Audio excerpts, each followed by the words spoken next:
likely not intended and may have included both causing her to be very sleepy and a fall. They have feared being accused, their concerns about themselves, and that the time frame that they've given must be questioned. Those are things that I conclude strongly. Now, underneath that is the possibility of sexual abuse being part of this equation is strong. And it would have to be explored, yes. Right. Okay. It would have to be explored. Okay, thanks for that, Peter. Now, I did send you some additional transcripts, but obviously there's a vast amount of work to go through them all, and you've done a fantastic job in analysing this one. But clearly, if we were to go through the vast amount of testimony that they've given, you think the same things would likely come up again and again? I do. I believe that even the things that I have looked at all confirm the analysis. What makes this so strong is that this includes an embedded confession. They actually confessed to what they did. Mm-hmm. And I think we should not discount the word fall, that no one asked them if she fell. It was no part of the interview. He introduced that word. It's very important. Okay. All right. Is there anything else you want to add about the McCann case before I just ask you a few closing questions, Peter? Yeah, I think I. Okay. Well, thanks very much for that. So yeah, in my email to you, I mentioned other subjects, non-criminal subjects. Have you ever considered non-criminal subjects? Because there are a lot of purported conspiracies or cover-ups out there that might not necessarily be criminal, where people could leak out information about through statement analysis. So have you ever considered that? Is it? I mean, professionally or about this case? No. Well, in particular, I mean, I mentioned here NASA, which is obviously an organization in America which went to the moon allegedly and have done lots of alleged things which a lot of people question. Mm-hmm. Something like that, would you consider? Sure. Or do you think it might damage, your reputation in terms of criminal investigations? No. As a matter of fact, I work for businesses in doing employment analysis. Mm-hmm. And so if someone applies for a job and the United States government limits the questions that you're allowed to ask. So what I do for companies is, it's legally sound. I will say to a potential hire, please tell me about yourself. And if someone is a thief, they're going to tell me through the lens of statement analysis. So in terms of any other topic out there, if there are statements, we can analyze them. If they are official government releases, we can analyze it because there's a writer or writers behind that. Mm-hmm. Sometimes we have statements from defense attorneys. Defense attorneys will reveal what they believe about their client's guilt or innocence. Right. I analyzed, for example, Franklin Delano Roosevelt's statement about the December 7th attack at Pearl Harbor by the Japanese Navy. Mm-hmm. Okay?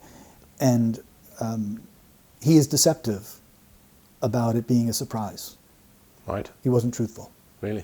Yeah. So it matters, the longer that someone's in analysis, it matters not what the narrative is. Mm-hmm. The truth is the truth. Mm-hmm. So if it sounds absurd, I can't change that. I am just a scientist of that sense of mm-hmm. words. Mm-hmm. So if I look at a claim, and if the person intends to deceive, I'll pick it up. Right. Now, if the person is wrong, but they believe it, there's no deception there. Yeah. It's only their intention to deceive that I can pick up. Right. I've mentioned it in the notes here. There was a press conference in 1969 when Neil Armstrong and Buzz Aldrin allegedly came back from the moon, and it's probably about 70 minutes. And they're speaking freely. They're asked quite open questions about what they experienced, and my feeling is there's a deception going on in there, and they're not being truthful about what they've done on that mission, which I know a lot of, especially in this country, a lot of Americans. Well, there's a lot of Americans don't believe that they went to the moon. Mm. I don't know what your feelings are on it, but that would be high on my list of things for you to look at if I was going to ask you to look at other things. Yes. Okay. And it's simply look at to see if they are intending to deceive, mm-hmm. because in 1969, we look at the context. There is a great deal of fear between the West and the Soviets. And so there was a desire on each part to inflate their knowledge, their scientific knowledge, to try to avoid nuclear exchange. Pretty tense times. So if one of the astronauts is speaking freely, it's very likely I can tell you if he's intending to deceive or not. Okay. Okay, all right then. And just if people watching this, Peter, want to get involved themselves and become statement analysts, what's your advice? They must have formal training. As you've seen now through this, that the information on a blog is very short, without much explanation, and without the discipline of formal training, even very intelligent people will go astray. And so maybe they will hit 70% accuracy, but the 30% misses are going to discredit not only themselves, but the science. So we have courses that they take at home, but each course comes with 12 months of support. So they never submit an errant report. You always have someone looking at your work, correcting your work, and if they're wrong, we can go right back and say, here's where it went off. Right. And so you can correct it and follow the principles. It isn't, as it's made to seem through Hollywood or now through Facebook, there are no magic truth wizards. There are no people that are just born.